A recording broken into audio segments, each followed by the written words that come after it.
तेरे भीगे बदन की खुशबू से लहरें भी हुई मस्तानी सी।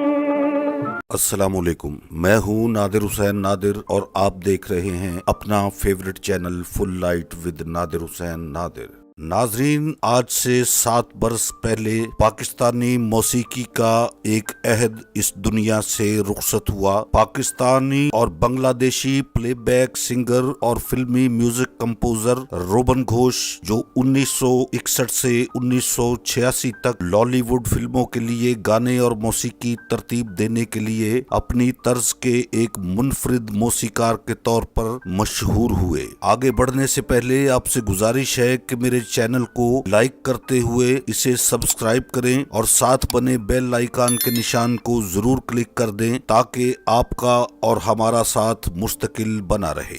रोबन घोष पाकिस्तान और बांग्लादेश के एक बहुत ही बेहतरीन, लाजवाब और मुनफरिद अंदाज के म्यूजिक कंपोजर थे। वो 1961 से 1986 तक लॉलीवुड फिल्मों के लिए गाने और मौसीकी तरतीब देते रहे। रोबन घोष का पूरा नाम टोडा रोबन घोष था, जिनकी 7वीं बरसी 13 फरवरी को मनाई जाती है। उनकी यादों को ताजा करने के लिए आपकी खिदमत में ये प्रोग्राम लेकर हाजिर हुआ हूँ। रोबन घोष की कामयाबी में प्लेबैक सिंगर अहमद रुश्दी का नुमाया किरदार है। रोबन घोष को 1960 की दिहाई के वस्त में बेहद शोहरत हासिल हुई जब अहमद रुश्दी ने इनकी फिल्म चकोरी के लिए 1967 में जहां तुम वहां हम, पैसा वगैरह जैसी फिल्मों में अपनी मधुर मौसीकी दी। रोबन घोष के वालिद इंटरनेशनल रेड क्रॉस के लिए काम करते थे और दूसरी जंगे अजीम के दौरान बगदाद में तैनात थे। वहीं पर रोबन घोष की तालीम एक कॉन्वेंट स्कूल में हुई। इनके वालिद बंगाली हिंदू थे जिन्होंने ईसाईयत इख्तियार कर ली थी, जबकि इनकी वालिदा अरब ईसाई थी। जब रोबन घोष जवान थे, इनके वालिद SM घोष ने खानदान छोड़कर दूसरी औरत से शादी की। इनके भाई अशोक घोष बांग्लादेश में फिल्म डायरेक्टर थे। जबकि 1945 में दूसरी जंगे अजीम खत्म हुई तो 6 साला घोष अपने खानदान के साथ बंगाल के बड़े शहर ढाका में चले गए, जहां उन्होंने मौसीकी में बहुत ज्यादा दिलचस्पी जाहिर करते हुए ग्रामोफोन रिकॉर्ड्स इकट्ठे किए और हारमोनियम बजाया और आखिरकार ढाका म्यूजिक मेजर से ग्रेजुएशन किया।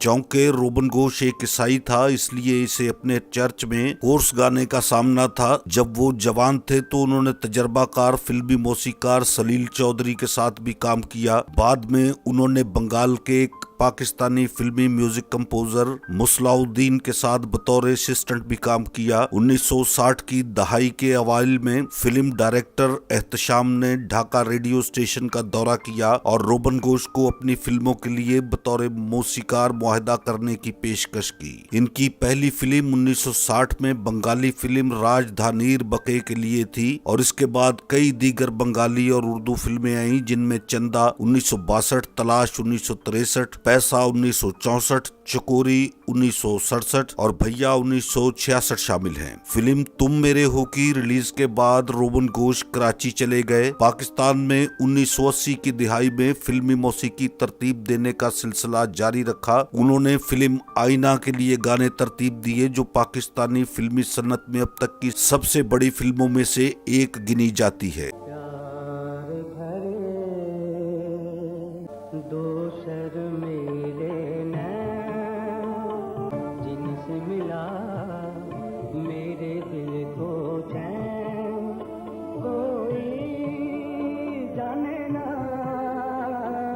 रोबन घोष ने अपनी बेहतरीन और दिलनवाज मौसीकी से दर्ज झेल फिल्मों के लिए कुल 6 निगार अवार्ड हासिल किए। तलाश 1963, चकोरी 1967, चाहत 1974, आईना 1977, बंदिश 1980 और दूरियां 1984। 1950 की दिहाई के आखिर में रोबन घोष के एक दोस्त ने ढाका रेडियो स्टेशन में नौकरी की पेशकश की। इस दोस्त की बहन झरना बासाक, जो अब फिल्मी अदाकारा शबनम के नाम से मशहूर मशहूर हैं जो कभी कभार मुख्तलिफ बंगाली फिल्मों में काम करती थीं। इससे दोस्ती हो गई, दोनों ने आखिरकार मोहब्बत की शादी कर ली। इन दोनों में से इनका बेटा 1966 में पैदा हुआ। 10 फरवरी 2016 को रोबन घोष बीमार हो गए और इन्हें ढाका के एक अस्पताल में दाखिल करवाया गया। इनका इंतकाल 13 फरवरी 2016 को सांस बंद होने की वजह से हुआ। इनकी उम्र इंतकाल के वक्त 78 बरस थी। रोबन घोष के खूबसूरत और बेहतरीन यादगार कंपोज किए हुए गीतों की फहरिस्त तो बहुत तवील है, लेकिन चंद एक ऐसे हैं जो बहुत यादगार हैं।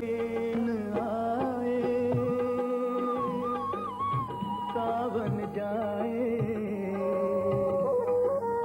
तुझको पुकारे गीत हमारे।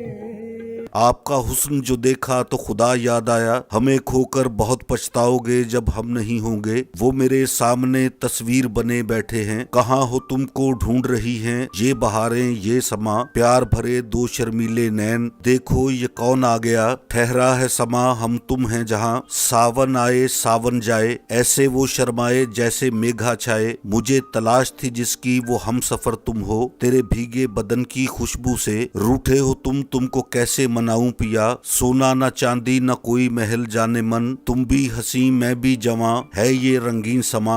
वादा करो साजना बिछड़ेंगे ना हम कभी, रात भर जिया मोरा मुझे क्यों सताए। नदियाँ बहती जाए दो प्यासे दिल एक हुए हैं ऐसे, बिछड़ेंगे अब कैसे। कुछ अपनी कहे कुछ मेरी सुने, भीगी भीगी ठंडी हवा झुकी झुकी उड़ती घटा। कभी तो तुमको याद आएंगी ये बहारें ये समा, अच्छा किया दिल न दिया हम जैसे दीवाने को।